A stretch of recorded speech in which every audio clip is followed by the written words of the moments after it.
Mesdames et messieurs, bonsoir. Je suis très heureuse de vous retrouver après plusieurs semaines. Nous sommes le lundi 28 octobre 2024, une journée qui a été riche en informations. Voici le sommaire de cette édition.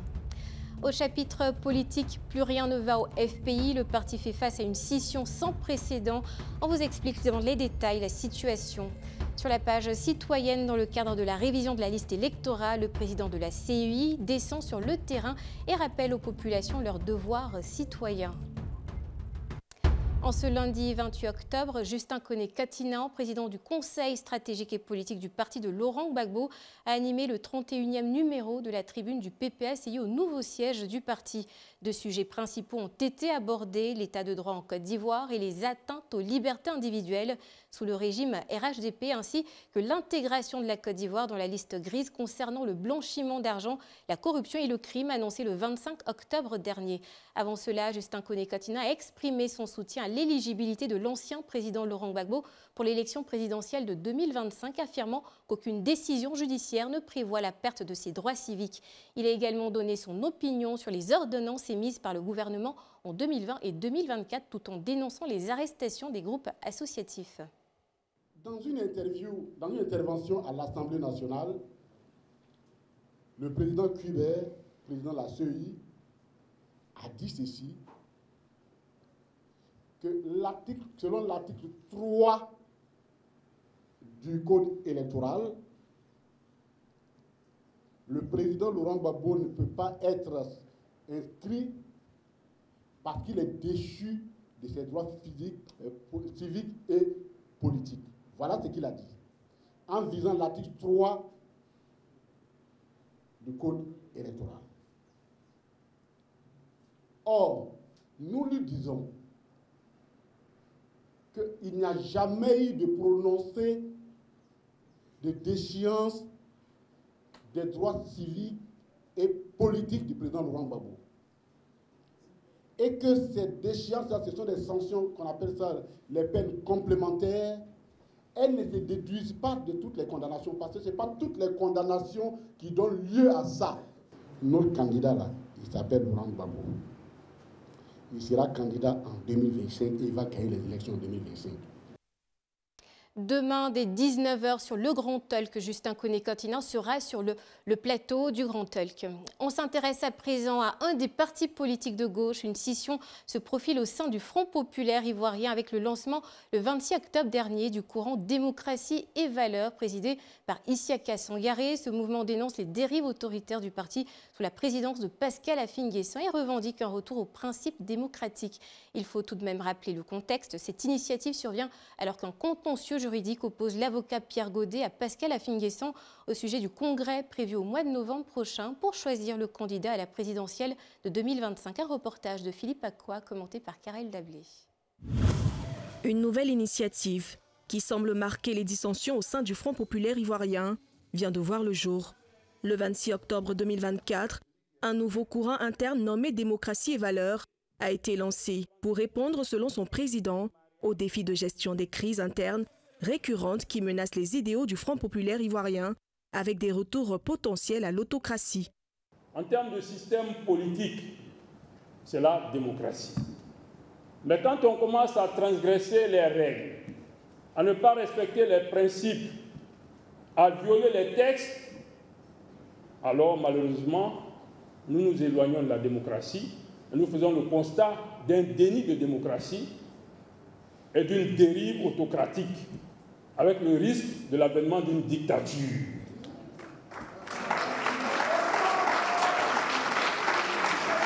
Voilà la réalité à laquelle nous sommes confrontés.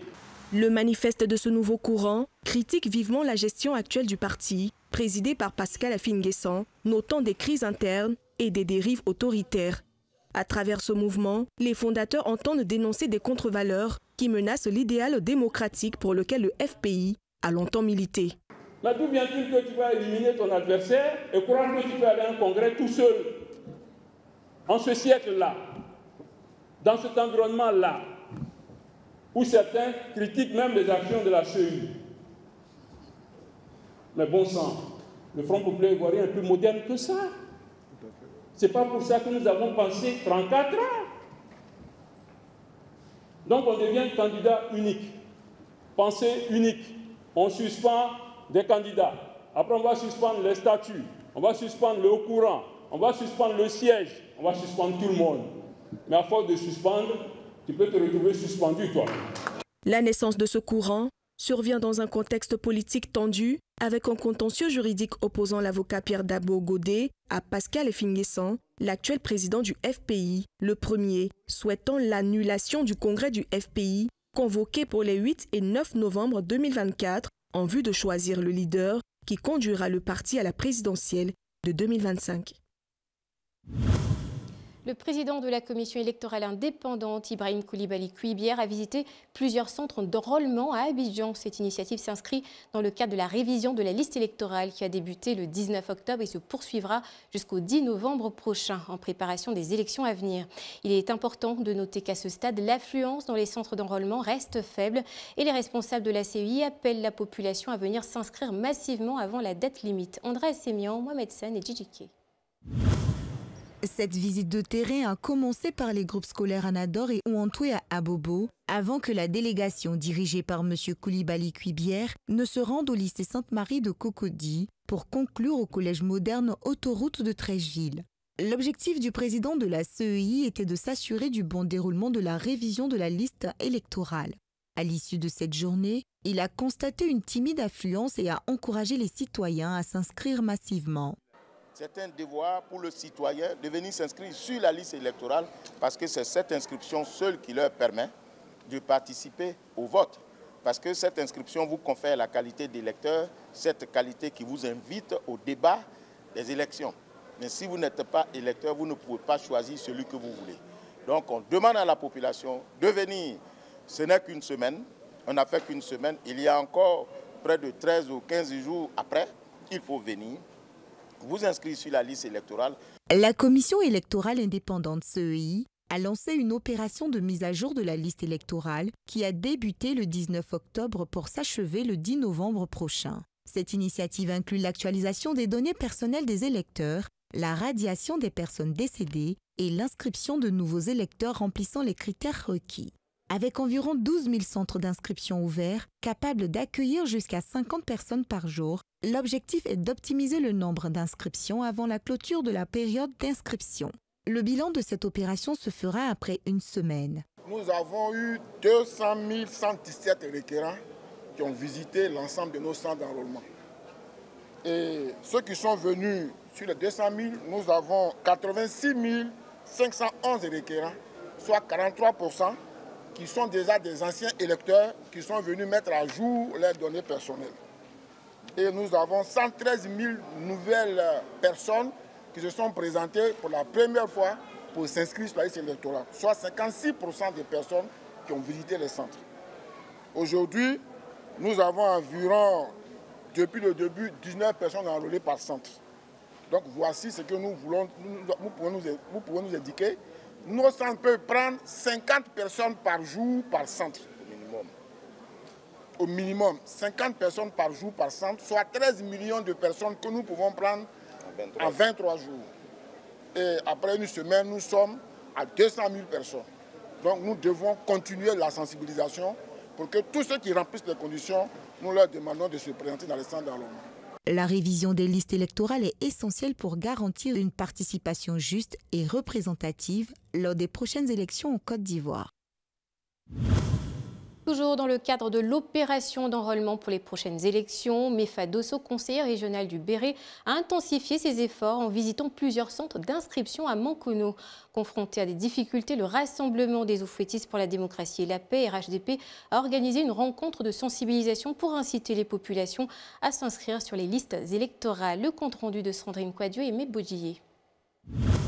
Quelques jours après le lancement de l'opération d'enrôlement pour la liste électorale, le conseiller régional du Béret, Mefa Dosso, a visité plusieurs centres d'enrôlement dans différents villages et quartiers des Mankono afin de s'imprégner du bon déroulement de l'opération. Face à la lenteur constatée dans la région du Béret, des rencontres de sensibilisation sur l'enrôlement électoral ont été organisées rassemblant toutes les couches sociales du département de Mankono.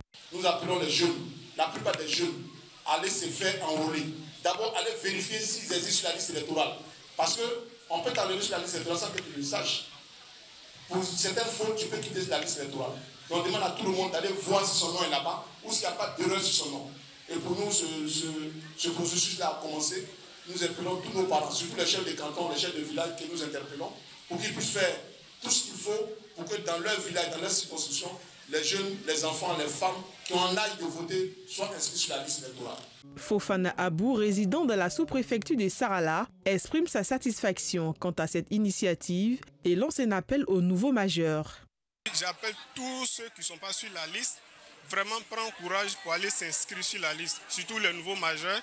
Et puis ceux qui doivent se déplacer, il y a des déplacés, tout ça là-dedans. Voilà, vraiment, il y a des gens qui sont déplacés, ils n'ont qu'à aller voir sur la liste où ils se trouvent, s'ils sont sur la liste ou pas. Si tu n'es pas sur la liste, vraiment, il faut refaire, il faut aller t'inscrire sur la liste. Comme le commandant Mefa l'a dit tout de suite, c'est important pour notre région, le Béret, c'est important pour la Côte d'Ivoire. Mefa Dosso s'engage à maximiser l'inscription des électeurs en sensibilisant les populations sur l'importance de participer aux élections et en encourageant les nouveaux majeurs à s'enrôler sur la liste électorale. On continue hors de nos frontières à l'international. L'actualité internationale est marquée par des événements clés. Au Sénégal, la campagne pour les législatives anticipées du 17 novembre s'intensifie avec des rassemblements au soutien au PASTEF d'Ousmane Sonko et à l'intercoalition. Et pendant ce temps, au Tchad, une attaque de Boko Haram a coûté la vie à une quarantaine de soldats, entraînant une opération militaire ordonnée par le président Mahamat Déby.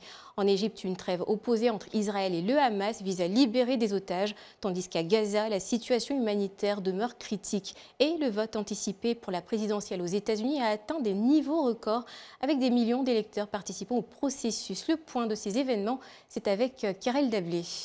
Au Sénégal, la campagne pour les législatives anticipées du 17 novembre a pris un élan considérable avec des rassemblements et des caravanes à Dakar. Le parti PASTEF, dirigé par le Premier ministre Ousmane Sonko, ainsi que l'intercoalition regroupant des figures majeures telles que Macky Sall, Amadou Ba et Khalifa Sall, mobilisent leur soutien. Dans ce contexte, Sonko a animé un grand meeting à la Dakar Arena, tandis que Barthélémy Dias, tête de liste de l'intercoalition, a rassemblé ses partisans à Biscuiterie. Ces initiatives sont soutenues par une caravane de PASTEF menée par Abbas Fall qui appelle les citoyens à accorder au parti une majorité pour favoriser le développement du pays. De plus, chaque candidat bénéficiera de 3 minutes d'antenne quotidienne sur la télévision nationale pour exposer ses propositions aux électeurs.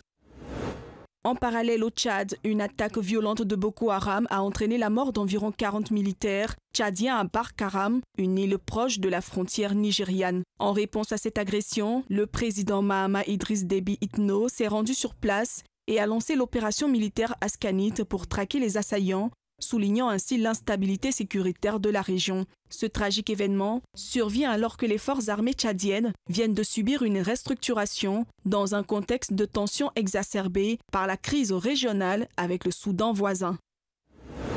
En Égypte, le président Abdel Fattah al-Sisi a proposé une trêve de 2 jours dans le conflit entre Israël et le Hamas, visant à libérer 4 otages retenus à Gaza en échange de prisonniers palestiniens en Israël. Ce cessez-le-feu comprend également un couloir humanitaire pour Gaza, coordonné avec l'Égypte, le Qatar et les États-Unis. Cependant, la situation sur le terrain demeure tendue, comme en témoigne une récente frappe israélienne ayant touché une école dans le camp de Chati, faisant 11 victimes civiles et aggravant la crise humanitaire dans la région. Les hôpitaux peinent à accueillir les blessés, portant le bilan des victimes à plus de 42 000, selon le ministère de la Santé de Gaza. À 8 jours de l'élection présidentielle américaine, 41 millions d'électeurs se sont déjà prononcés dans les urnes grâce au vote anticipé dans les 47 États sur les 50 qui peuvent déjà voter par correspondance ou même en amont. Selon le New York Times, c'est un record. Le vote ayant lieu le 5 novembre, certains préfèrent y aller avant pour ne pas risquer de rater la date ou de ne pas pouvoir s'y rendre suite à des obligations professionnelles notamment. Ces millions de votes ont été enregistrés et même si on ne sait pas quel a été le bulletin déposé par chaque électeur, on sait de quel bord chaque votant s'est revendiqué. Pourquoi? Parce qu'aux États-Unis, quand on s'inscrit sur une liste électorale, on déclare son affiliation politique. Selon le premier décompte, donc, on peut affirmer que 42% de ces votes anticipés viennent de démocrates, 40% de républicains et 18% d'indépendants. Bien sûr, rien n'empêche un électeur inscrit comme démocrate de voter républicain et vice-versa lorsqu'il se prononce dans les urnes. Depuis quelques jours, des collectifs de républicains anti-Trump ont rejoint la campagne de Kamala Harris en revendiquant un vote en faveur de la démocrate, même s'ils ne partagent pas les idées de l'actuelle vice-présidente. Ces républicains, qui refusent de voter pour le milliardaire, indiquent dans les médias américains que l'élection de ce dernier constituerait une menace pour le pays. On ignore quel impact ces républicains contrariés peuvent avoir sur la campagne et sur les résultats, notamment dans les swing states. Merci d'être de plus en plus nombreux à suivre le 1945. J'ai pris plaisir à vous retrouver aujourd'hui. Ce soir, j'aimerais vous inviter à méditer sur cette citation philosophique d'Alain-René Le Sage. La justice est une si belle chose qu'on ne saurait trop cher l'acheter ou la corrompre. Prenez soin de vous et de vos proches. Bonsoir.